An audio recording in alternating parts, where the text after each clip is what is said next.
ఎవరైతే వాళ్ళ కొడుకు హర్షరెడ్డి గారు ఉన్నారో, హర్షరెడ్డికి సంబంధించిన వాచ్ కంపెనీ ఏదైతుందో తమిళనాడులో చెన్నైలో వాళ్ళు పట్టుకున్న ఈడీ వాళ్ళు పట్టుకున్నారని చెప్తా ఉంటే, ఖరీదైన వాచ్ కొన్ని వందల కోట్ల విలువైన వాచ్లు పట్టుకున్నారని చెప్తే ఐడిసి రాసి ఇన్ఫర్మేషన్ మొత్తం ఇచ్చింది రేవంత్ రెడ్డి గారు కాదా? చెప్పమని చెప్పండి. పొంగులేటి శ్రీనివాస్ రెడ్డి అనే వ్యక్తి వీళ్ళకి భయం పుట్టుకున్నది. ఈ 10 మందిని ఎమ్మెల్యే కాకుండా ఇంకా 10 మంది ఎమ్మెల్యేలు వీళ్ళకి పొంగులేటి శ్రీనివాస్ రెడ్డి వారి గ్రిప్ లో ఉన్నారు. ఎప్పటికైనా అధికారం మారచ్చు, ఎప్పటికైనా అధికారం పోవచ్చు అని ఒక భయము రేవంత్ రెడ్డి గారిని పుట్టింది కాబట్టి ఈ తీర్మానం వల్ల ఒక పావును వాడుకున్నారు ఇన్ని రోజులు. ఓకే, అసత్యం అంటున్నారు. శ్రీనివాస్ రెడ్డి గారికి అత్యంత సన్నిహితులు, రేవంత్ రెడ్డి గారికి అత్యంత సన్నిహితులు. ఇద్దరు కలిసి అందరు కలిసే ఈ రోజు ప్రభుత్వాన్ని తీసుకొచ్చారు. తీసుకొచ్చిన తర్వాత ప్రభుత్వాన్ని కూల్చుకోవాలి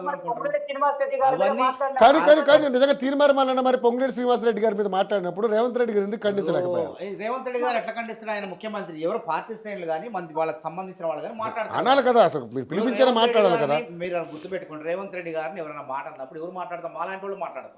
డైరెక్టర్ రేవంత్ రెడ్డి మాట్లాడతారా? రాజకీయాలు అది ఉంటుందా? ఆయన నాయకుడిని మాట్లాడినప్పుడు పిలుచుకునే మందించాలి కదా. శ్రీనివాస్ రెడ్డి గారికి సంబంధించినటువంటి పార్టీలో వాళ్ళు ఎవరైనా మాట్లాడితే బాగుంటుంది. అందుకే ముఖ్యమంత్రి ఎట్లా మాట్లాడతారు దాని మీద? ఇప్పుడు ఈయనే కాదు, ఎంతమంది ఆరోపణలు చేసి డైరెక్ట్ ముఖ్యమంత్రి మాట్లాడతారా?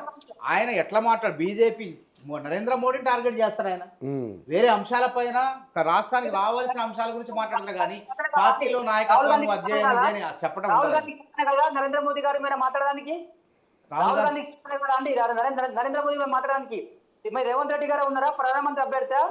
అట్లా కాదు కదా, రాష్ట్రానికి రావాల్సిన అంశాల్లో వాటి గురించి మాట్లాడుతుంది. నిన్న మొన్న చూస్తారు కదా, అంతేగాని ఎవరో ఏదో చేశారని దాన్ని ఇప్పుడు శ్రీనివాస్ రెడ్డి గారు అంటే దానికి సంబంధించిన పార్టీ అధికార ప్రతినిధులు ఇంకెవరో మాట్లాడతారు. అంతేగాని ముఖ్యమంత్రి గారు స్పందించాలని ఎట్లా స్పందిస్తారు? దాన్ని అది తప్పు కదా. ఆయన ఖండించారు. ఇప్పుడు శ్రీనివాస్ రెడ్డి గారే ఖండించారు దాన్ని, ఆయనే స్వయంగా ఖండించుకున్నారు. తర్వాత ఆయనకు సంబంధించిన అనుచరులు ఖండించారు, పార్టీ ఖండించింది. అదే ముఖ్యమంత్రి దాన్ని మాట్లాడటం అనేది సరైనటువంటి మాట కాదు. ముఖ్యమంత్రి గారు ఏమన్నంటే, ప్రతిపక్షాలు ఏమన్నంటే మీరు స్పందిస్తారు అన్నప్పుడు ఒక అధికారంలో క్యాబినెట్ మినిస్టర్ అండి పొంగులేటి శ్రీనివాస్ రెడ్డి గారు. పొంగులేటి శ్రీనివాస్ రెడ్డి గారిని అంత దుర్భాషలు ఆడకుండా మాట్లాడినప్పుడు సరే ఫస్ట్ క్యూనిస్ ఆఫీస్ లైవ్ లో మాట్లాడిండు, సరే ఎక్స్క్యూజ్ చేసినాం అనుకోండి. మరి బీసీ సభలో ఉండి పొంగులేటి శ్రీనివాస్ రెడ్డి పందికొక్కులాగా తిన్నా ఉన్నారు కదా, ఈ ఆశ్రమాన్ని ఎక్కడి నుంచి వచ్చినప్పుడు అదే కదా ఇప్పుడు ఆయన చూశారు. ఇప్పుడు అలా చూసే రఘు గారు అవన్నీ చూసే ఇప్పుడు ఆయన సస్పెండ్ చేశారు. దానికి ముఖ్యమంత్రి గారు స్పందించాల్సిన అవసరం లేదు అని అంటున్నారు. క్రమశిక్షణ కమిటీకి సంబంధించినటువంటి ఆయన రెడ్డి గారు ఉన్నారు కదా, చిన్నారెడ్డి గారు ఉన్నారండి. చిన్నారెడ్డి గారు ఉన్నారు. చిన్నారెడ్డి గారికి తీర్మానం అనే వ్యక్తి ఏంటో తెలుసు. తర్వాత మరి పొద్దుగా లేస్తే కోమటిరెడ్డి వెంకటరెడ్డి గారి మీద పడతా ఉంటాడు. మరి కోమటిరెడ్డి వెంకటరెడ్డి గారి మీద పడ్డప్పుడు సరే ఓకే ఇది పక్కన పెడదాము. మరి రేవంత్ రెడ్డి గారిని ప్రతిపక్షాలు ఏమంటే మీరు స్పందిస్తాం అన్నప్పుడు పొంగులేటి శ్రీనివాస్ రెడ్డిని ఏమన్నా అంటే రేవంత్ రెడ్డి ఏదో స్పందిస్తారండి, ఎట్లా స్పందిస్తారు అన్నప్పుడు మరి ఇదే అడ్డంకి దయాకరన్న మన దళిత బిడ్డ కోమటిరెడ్డి వెంకటరెడ్డి ఉంటే లేక దెంగే అన్నప్పుడు మరి రేవంత్ రెడ్డి గారు ఎందుకు స్పందించిందంటే కోమటిరెడ్డి వెంకటరెడ్డి సారీ ఎందుకు చెప్పిండు? అదే విషయంలో పొంగులేటి శ్రీనివాస్ రెడ్డికి మంత్రి గారికి సారీ ఎందుకు చెప్పిండు?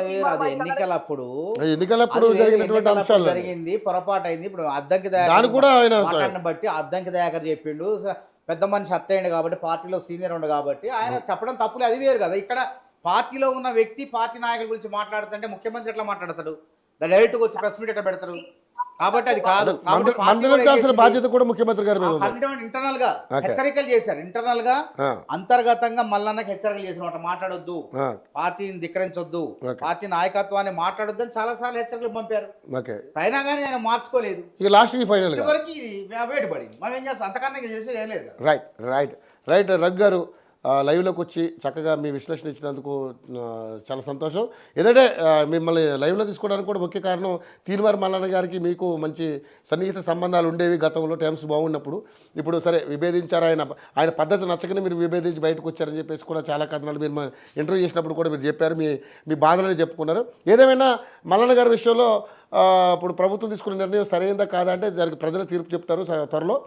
థ్యాంక్ యూ లైవ్లోకి వచ్చినందుకు రఘు గారు, అండ్ థ్యాంక్ యూ మీకు కూడా మానవతరాయ్ గారు, మీకు కూడా చాలా సంతోషం. రైట్, మరొక డిబేట్లో మళ్ళీ కలుసుకుందాం.